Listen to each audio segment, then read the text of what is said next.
Good morning, everyone. Thank you, Zippo, for that introduction. I must say, those are the coolest shoes I've seen in a while.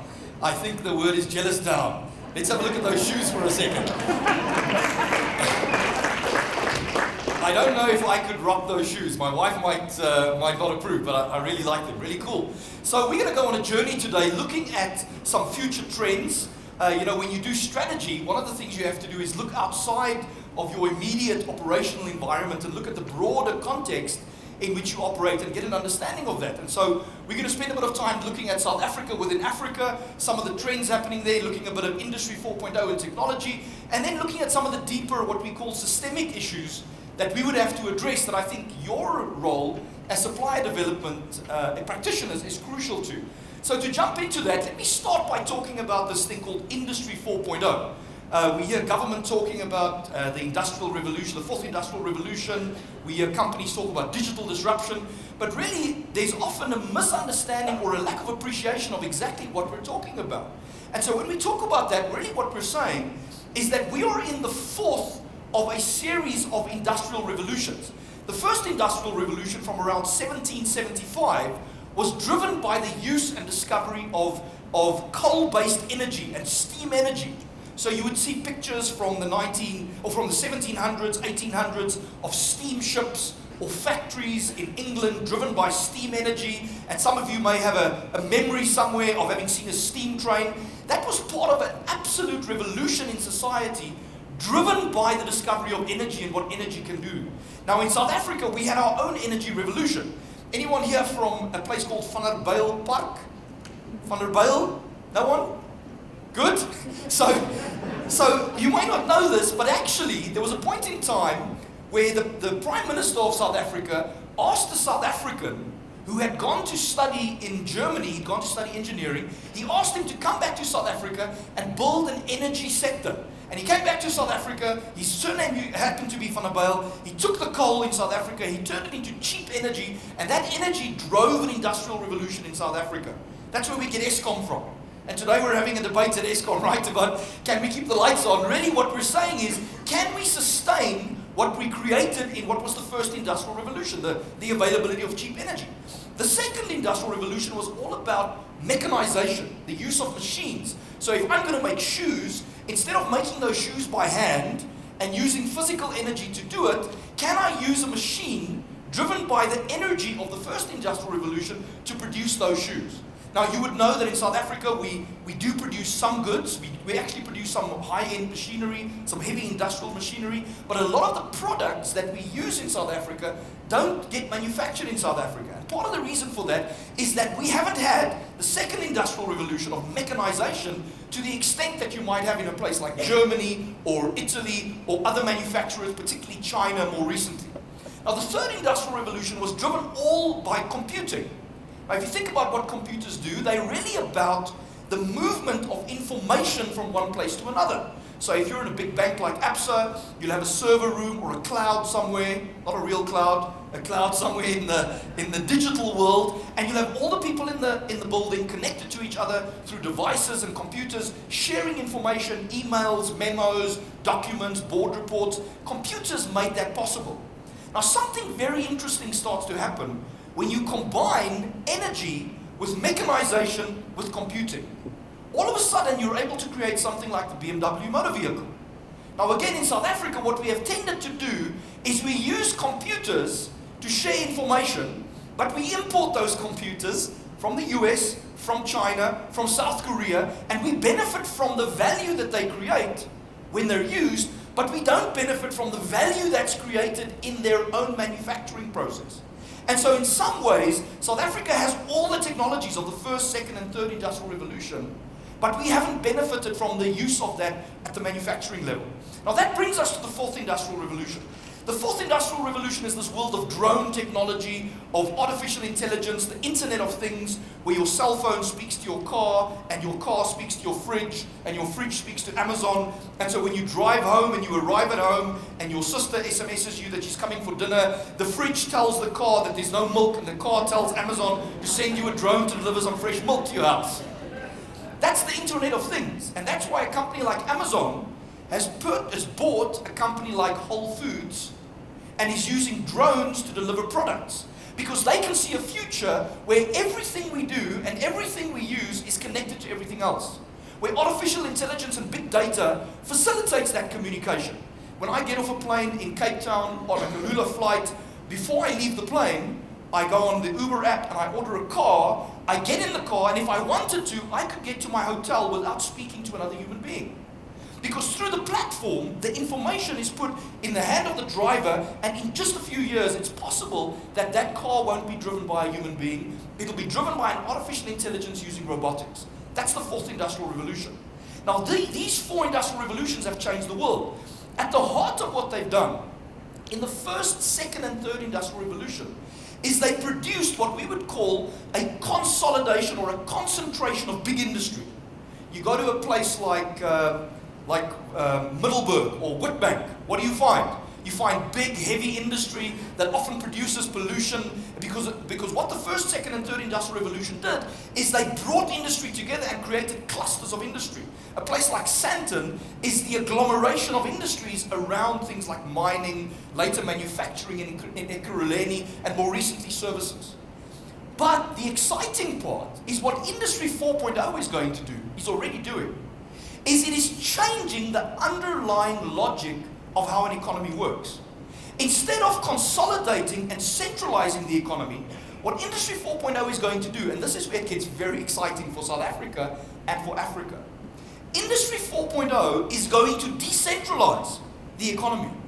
For the first time in human history, it will be possible for you to generate electricity in the middle of the Central African Republic without speaking to the government. It's called solar energy. It's called wind energy. And what that's going to do, the decentralization of energy, will go alongside the decentralization of manufacturing through things like 3D printing and the decentralization of services through things like virtual banking. This presents Africa with the greatest opportunity for development in history. Because to have development in the first, second, third industrial revolution, you needed large governments and large corporations to invest in large projects over a long period of time with big budgets. Think Kusile and Medupi and the nuclear build. That was the mentality of the last 150 years. But Industry 4.0 makes it possible for an energy entrepreneur from South Africa to take the technology and to distribute that technology. You know that in Africa, 750 million people live in energy poverty. Now think about the business opportunity of taking 750 million people decentralized energy. And that's just the first industrial revolution. So the opportunities are immense. Now let me go to my second point, which is to think about what are some of the trends at a continental level that's going to shape the environment in which we operate. The first major trend, which is a very exciting one, is that governments in Africa, for the first time, are beginning to develop capacity. You know, Africa is now 60 years after liberation from the colonial period. South Africa is 25 years after the liberation to democracy. And for the first time, we're starting to see homegrown governments in Africa, in places like Rwanda, Ghana, Kenya, hopefully South Africa, develop capacity to manage the country. And we're starting to see the consequence of that. 9% growth in Ethiopia, 3.8 in Mauritius, 4.3 in Botswana. South Africa is a laggard because we've been spending the last few years doing other things, being distracted by other things, playing politics instead of playing economics. But last year we had a 400% increase in FDI in South Africa. If that trend continues, we'll join the others, and Africa will continue to be, in the next decade, the fastest economic growth region in the world. Where of the top 10 economies that are the fastest growing, 6 of them will be in Africa. That's very exciting for us. The second one is that investment in Africa is growing, particularly from China and others. If you look at the total investment of FDI from around the world, 50% of that goes into developing countries and transition economies. If you look at the trend since Donald Trump and the trade wars, the global trend of FDI is downwards. But in Africa and other developing countries, like India, Malaysia, Indonesia, the trend is stable. What that is telling us is at the global economy level, finance for the first time is beginning to shift into what we call the global south. This is very exciting for us.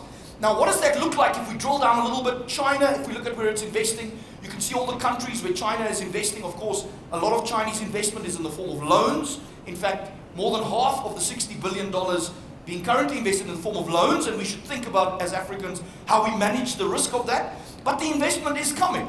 Not only is it across the region, but we see major investments, and this goes to your point, about transport, energy, metals, and real estate making up 88% of China's investment. Now that's fundamental, because unless you have a road, it doesn't matter if you manufacture something. You can't transport it. Unless you have a power line, it doesn't matter if you teach kids how to read. They don't have lights at night to do their studies. And so building the fundamental infrastructure, the transportation, the logistics is critical to Africa, and this is starting to happen. The third one, or the fourth trend, which is very important, is the rise of Africa's middle and upper class. This ability of Africans to spend and consume and drive economic demand in Africa through their own consumption is fundamental. In the absence of this emerging middle class, what we will do is we'll export our commodities around the world, and we'll only get a little bit of value for that. But the moment we start to manufacture locally, we start to beneficiate, and we start to consume our own products, what begins to happen is the wealth in Africa starts to circulate in Africa, and as the wealth circulates, it raises the tide, and all of us get more well off, get more wealthy. The fifth trend is the one I've touched on in the start, which is Industry 4.0. All of the major players who are using technologies like artificial intelligence, big data, are operating in Africa, interested in Africa, doing things like smart manufacturing, machine vision, automation and robotics, safety sensors, intelligent materials, and of course value chain AI integration. This is going to change the way we work. Now, those are all the good things. Politics is starting to look a bit better than it has. Economics is starting to look a bit better. Technology is looking very exciting. But the reality is, that's not the whole story. Across the continent and in South Africa, we still see mass unemployment and systemic exclusion. Now, how does systemic exclusion actually work? Well, let me explain. If you have a young person who is today receiving a 19th century education, in other words, they're learning to use a human technology called arithmetic or literacy, which is an old technology that humans developed in order to communicate. They're learning 19th century education. They're living in a 20th century economy, a mining economy, an old manufacturing economy with heavy industry, but they're being confronted with 21st century technology. What that does is it entrenches deepening inequality of access. Now, to bring that home quite practically, I take our MBAs at Gibbs around the country. We go to different towns, we visit different businesses, and we once took them to the small town of Bronkhorstspruit. If you go to Bronkhorstspruit, you drive through the town like every other town in South Africa. There's a church, then there's a bottle store, and then there's a bed and breakfast, right?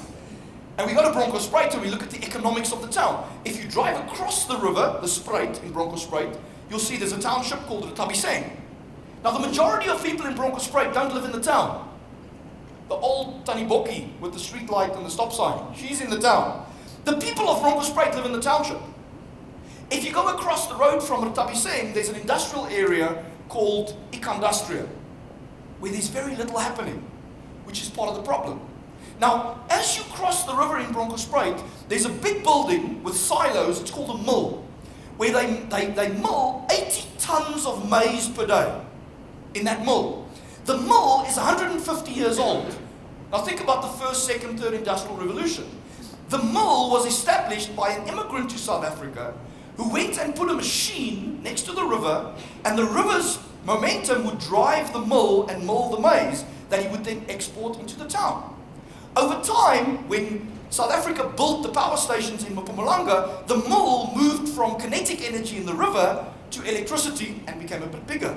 When I was there recently, the owner of the mill, who's milling 80 tons a day, had installed a robotic arm that picks up the 50-kilogram bags of maize and puts them on the truck of the flour. The flour is coming from the maize. That truck then leaves the mill. Guess where it goes? It goes up the highway to Johannesburg, Kempton Park, where some company bakes bread. And that bread is then transported by truck all the way back to Bronkhorstspruit, where it gets sold for 16 Rand a bread in Shoprite or Pick n Pay, or some other retail store. Now that's not the whole story. Because across the street from the mill, there's a gogo with a rock and a stick. And what is she doing with that stick? She's milling. But she's not milling 80 tons a day. She's milling 800 grams a day. And for every 800 grams that she mills, she has to eat some of it to get the energy to mill that maize, to sell it as vetkoek along the way from the people who are walking up and down the street past the mill. Now at the end of the day, when she's made her little bit of money in her micro enterprise, and she goes to buy bread to take home to Decentralisation, where does she buy that bread? She buys it at the retail store up the road.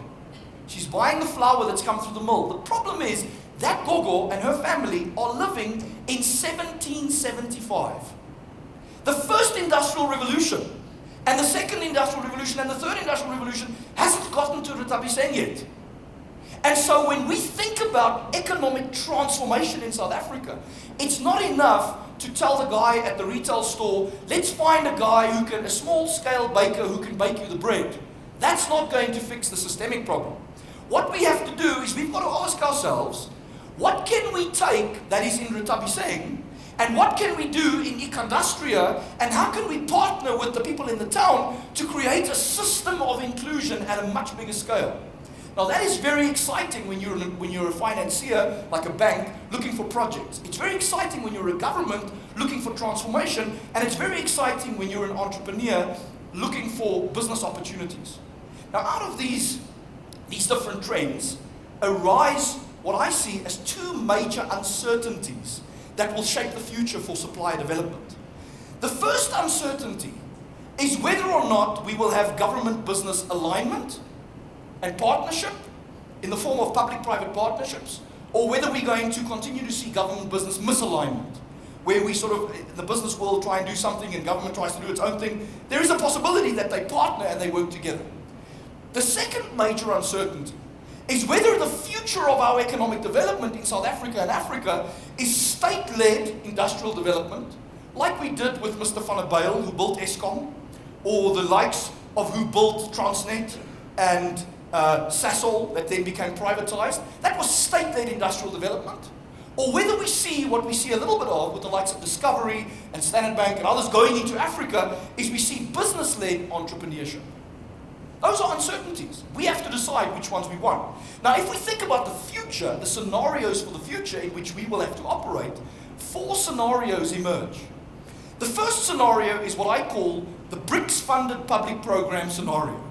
That is a scenario in where you will, in the next 5 to 10 years, be working on projects that are probably funded by someone in the BRICS or their friends who are looking to work with Africa at a primary industry level like mining and working to develop some supplier development around that. My own view, although that's good from an investment point of view, I don't think that's going to fundamentally change the system. The second one is where the public-private partnerships become possible, which is certainly what our current president is talking about, growing the economy in an inclusive way, but where that is state-led. In other words, we wait for the union buildings to give us the instructions, and the union buildings probably waits for Lutuli House. We'll see. In that world, what I see is we're in a business-backed public program environment, where government comes with a set of programs where it says, we think these are the 10 things we can do, we can create industrialists, etc., and we work alongside government, but really that has quite a limited potential because of the way in which a government works. The third option is where we have a misalignment between government and business, but where business takes the lead, and I've called that Impact Investment 2.0. 10 years ago, 15 years ago, business would do philanthropy. It sort of made money, and then along the way, would throw a bit of the money out the window, right? And so whoever benefited in the community, maybe a creche, would get the wall painted every 2 years. I think what we might see is Impact Investment 2.0, where businesses really start to think at a fundamental level and start to say, how do we use our investment spend, how do we use our procurement to bring a transformational impact in communities? Unfortunately, business can't do it alone because of the scale of the challenge.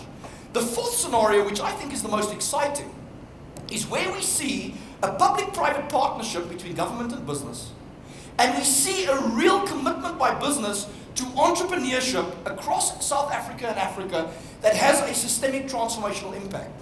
Now, what will that require? that will require the creation of a completely new ecosystem.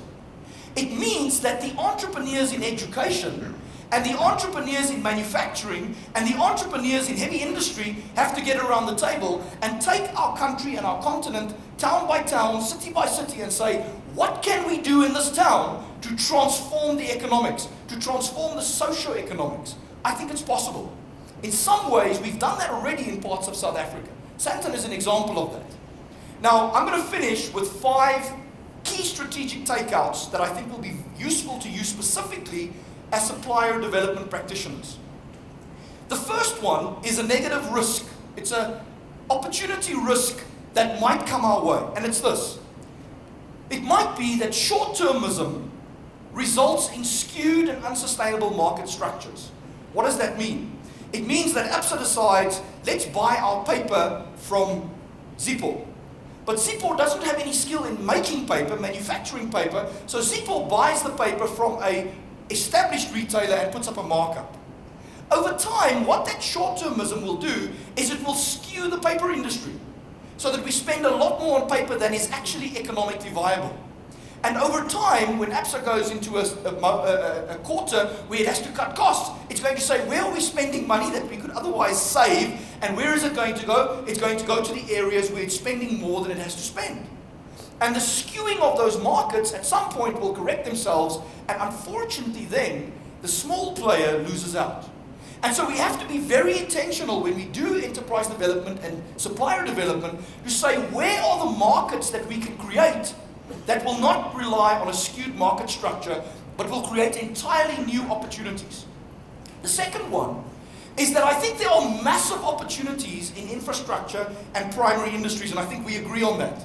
That the opportunity for Africans and South Africans in particular to take the skills they have in institutions like Eskom, Transnet, around logistics, and in our big construction firms, and to think about how can we leverage those skills in smaller business models to create opportunity. I, for instance, would love to see Eskom change the conversation from keeping the lights on with coal and diesel to having a conversation about how do we energize Africa? How do we create the 5,000 entrepreneurs through an ecosystem of collaboration to provide energy to the continent? That's an opportunity. The third one is that navigating politics and partnership will be a strategic skill. You might have thought you're going to become a supplier developer and work with suppliers on their business. Guess what? When you operate in a certain province or a certain region, you have to be able to navigate the cultural, political, complex partnership environment that is our continent, where different stakeholders have different interests, and you have to be able to mediate between them. The fourth one is that human capital development and skills development, specifically in the areas of design, general management, and project management, will be at a premium. Why is this so? I had a conversation once with someone and they said to me, if you took Africa and in the next 50 years developed Africa to its full potential in all industries, Africa would need 2 million general managers. Because to run an institution, guess what? You've got to be able to manage financially, marketing, communication, etc. And so there's going to be a major human capital development need. The last point I want to end with, and this is something that I hope and that excites me, is the prospect that supplier developers like yourselves will unlock what I call a business culture revolution in Africa. You see, one of the negative effects of colonialism and apartheid is that what we've become as a continent are people who wait for Superman. There was once a famous book on the cover, the title was Waiting for Superman. What it means is we wait for someone like Madiba, and then we wait for Cyril Ramaphosa. What we're doing is we're waiting for Superman to come and save us. Well, guess what? Maybe Superman isn't coming.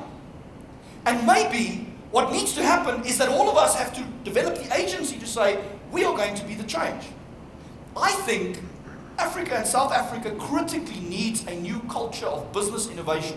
And what excites me about a group like you is you represent the DNA for that cultural revolution. I'll finish with this.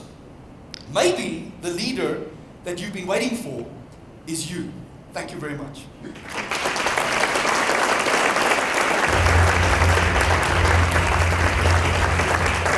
Thank you, Marius. Before you run away, if you're bringing a futurist in the room, I'm sure there are some questions about the future. I just want to double check before I let him go. Is there any questions that are burning on anyone's mind, or comments on the contents that he just shared? Yes, please go ahead. If we can just have a mic to the front. Thank you very much. Thank you, Marius. So Marius, everything you said, brilliant, beautiful, makes 100% sense. Why is this conversation not happening on a broader level that includes government? I mean, your final model there speaks to the integration. How do you get that, and how do we collectively get that conversation charged differently? I think it's a great question, and maybe I'll tell a quick story to illustrate the point. A few years ago, a friend of mine from Australia came to South Africa, and he went on a safari. And on safari, he drove around and he saw a wonderful African elephant with the big tusks and the big ears, and he decided to take a picture, but he wanted a selfie. So he sort of hung out the window, took his camera, and took a selfie with this elephant. And he couldn't wait to tell his friends in Australia what he had seen. So he gets to Australia, takes out the phone, and he goes through, and he can't find the picture of the elephant. So he goes back and he goes through again and he can't find the picture of the elephant. He's confused. So the third time he goes through, he finds a picture of himself. And then he realized, I can't see the elephant because I'm too big in the frame. What I think has happened in South Africa in the last 25 years is when business talks about South Africa, it's too big in the frame. And when government talks about South Africa, it's too big in the frame. And when you put those two together, what gets lost is the national interests. If we can find a way to see that the frame is South Africa, and actually, it's not South Africa, it's Africa.